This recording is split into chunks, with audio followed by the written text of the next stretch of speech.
Assalamualaikum warahmatullahi wabarakatuh. Yang terhormat Ibu Diah Sinta Kusumaning Tias, SE, MSI. Perkenalkan, saya Seno Sakti Sugara Giri dengan NIM 250201010200602. Di sini saya akan menjelaskan mengenai pengerjaan ujian akhir semester mata kuliah akuntansi biaya dari kelas MJ 506 Prodi Manajemen.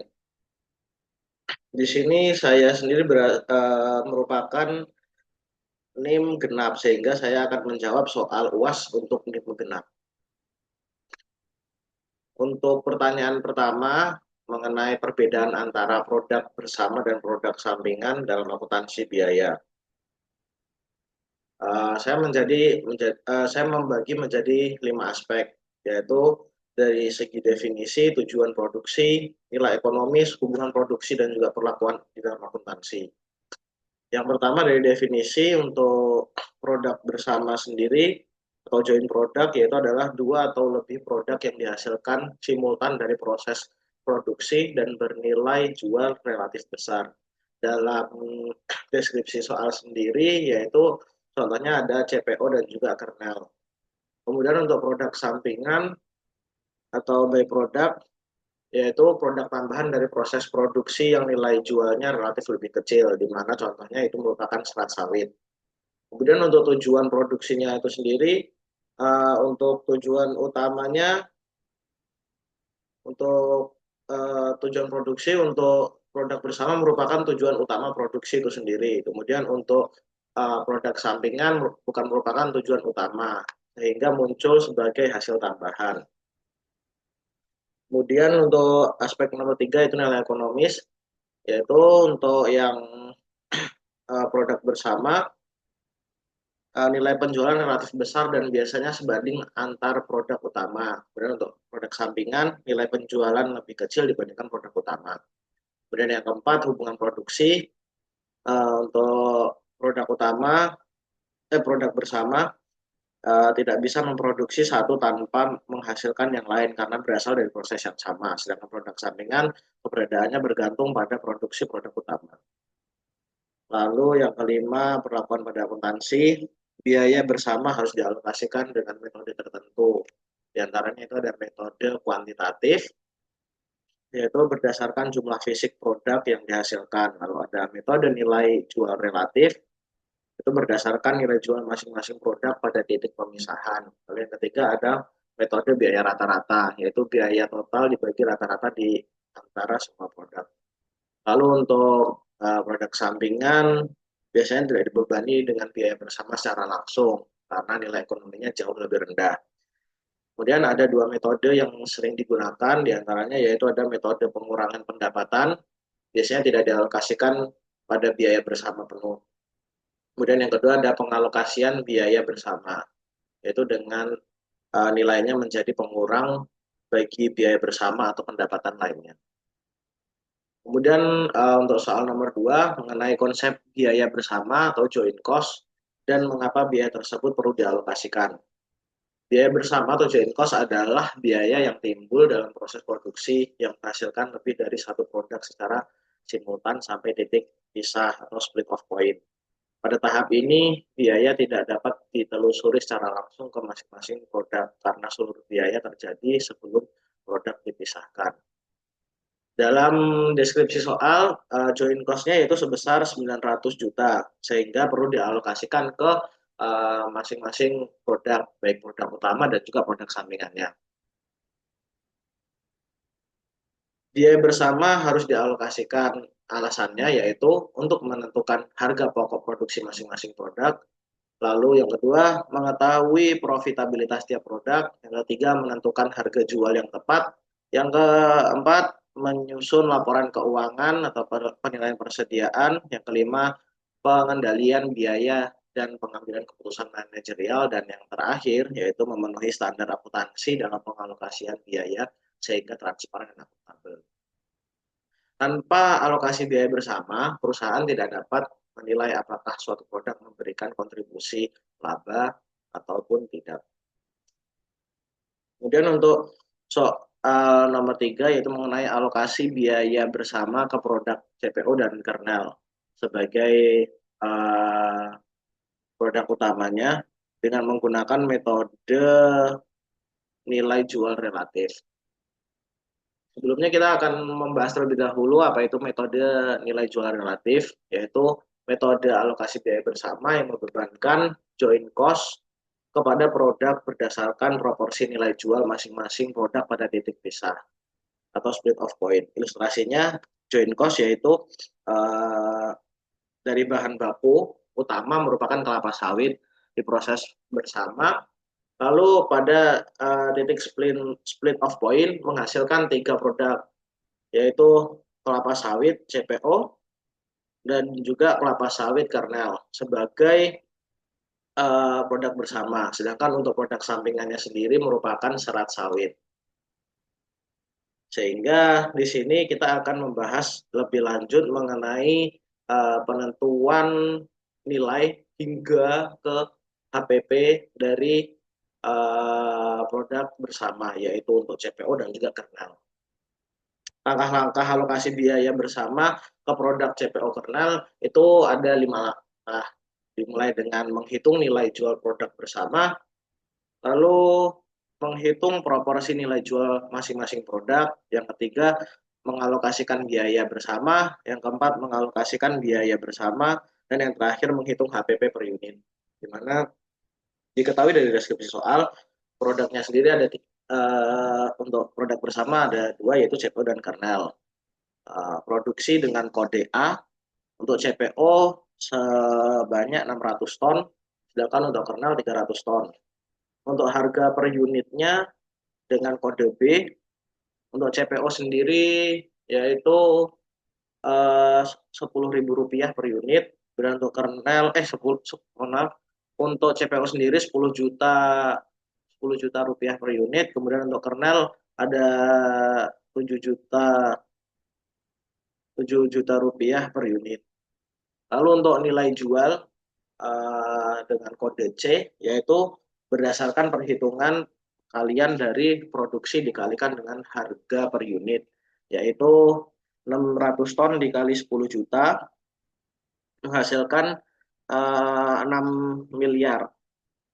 Kemudian untuk kernelnya sendiri untuk nilai jualnya 300 ton dikali dengan 7 juta menghasilkan 2,1 miliar. Sehingga total nilai jualnya yaitu 8,1 miliar. Kita mencari dulu proporsinya dengan kode D, yaitu dengan cara nilai jual dibagi dengan 100%. Mohon maaf, nilai jual nilai jual masing-masing produk dibagi dengan nilai total, kemudian dikalikan dengan 100%. Sehingga didapat untuk CPO sendiri 74,07%, kemudian untuk kernel 25,93%. Dari biaya bersama atau joint cost yang diketahui di soal dengan kode E yaitu sebesar 900 juta. Sehingga untuk alokasi biaya bersama, untuk alokasi biaya bersamanya yaitu dengan kode F mengalihkan antara proporsi dan juga biaya bersama. Didapatkanlah untuk CPO sendiri yaitu 900 juta dikali 74% mendapatkan 666 juta sekian. Kemudian untuk kernel 900 juta dikalikan dengan 25% didapatkanlah 233 juta sekian. Sehingga kita dapat menghitung HPP per unit dengan kode G, yaitu membagi alokasi biaya bersama dengan jumlah produksi. Di mana untuk CPO yaitu 666 juta dibagikan dengan 600 ton, sehingga didapatkanlah untuk HPP per unit yaitu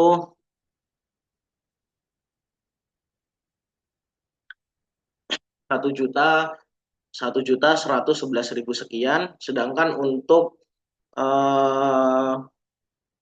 kernel sendiri untuk HPP per unit yaitu dengan membagikan 233 juta dibagi dengan 300 ton, didapatkanlah untuk HPP per unitnya yaitu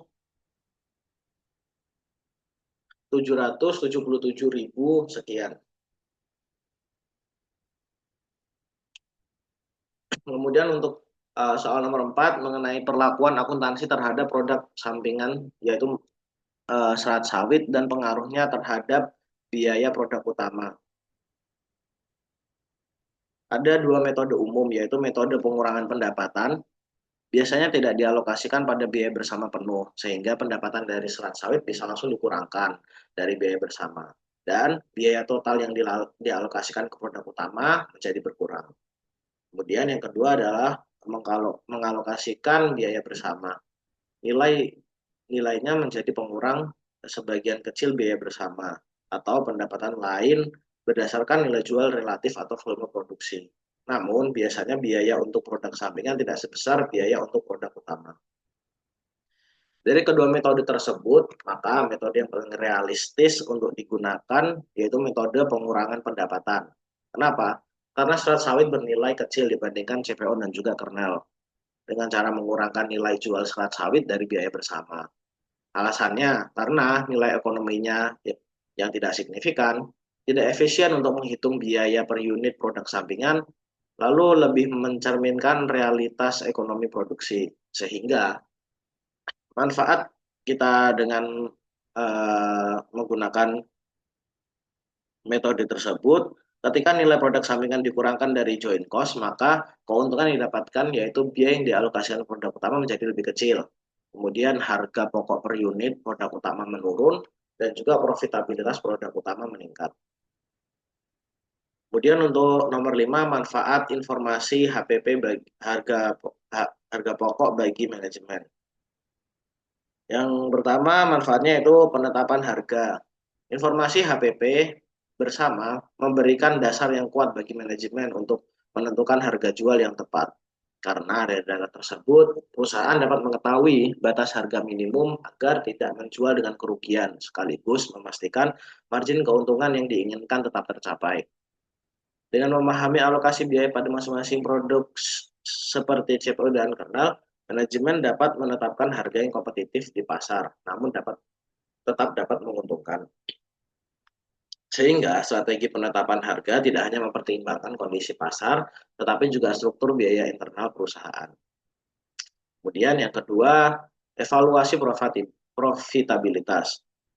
Data harga pokok memungkinkan manajemen menilai tingkat profitabilitas setiap produk secara terpisah, sehingga dapat diketahui produk mana yang memberikan margin tertinggi dan mana yang kontribusinya lebih rendah.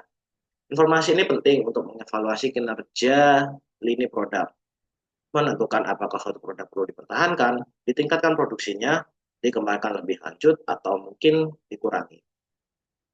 Dengan analisis tersebut, keputusan bisnis dapat didasarkan pada fakta, biaya, dan laba yang nyata, bukan hanya sekadar perkiraan saja. Lalu yang ketiga, keputusan produksi. Informasi HPP bersama juga berperan dalam pengambilan keputusan produksi dan strategi operasional, terutama dalam hal alokasi sumber daya dan fokus produksi. Misalnya, jika CPO memiliki margin lebih tinggi, manajemen dapat memprioritaskan kapasitas produksi pada CPO. Sedangkan jika kernel menunjukkan stabilitas permintaan dan kontribusi lebih signifikan, maka produk tersebut dapat dijadikan fokus untuk ekspansi. Selain itu, jika produk sampingan, yaitu serat sawit, memberikan nilai tambah, maka perusahaan dapat mengoptimalkan proses agar pemanfaatannya meningkat sehingga efisiensi biaya keseluruhan menjadi lebih baik. Baik, sekian dari saya pemaparan mengenai jawaban soal ujian akhir semester untuk NIM genap. Mohon maaf apabila terdapat kesalahan baik dalam pengucapan maupun penulisan. Wabillahi taufiq wal hidayah. Wassalamualaikum warahmatullahi wabarakatuh.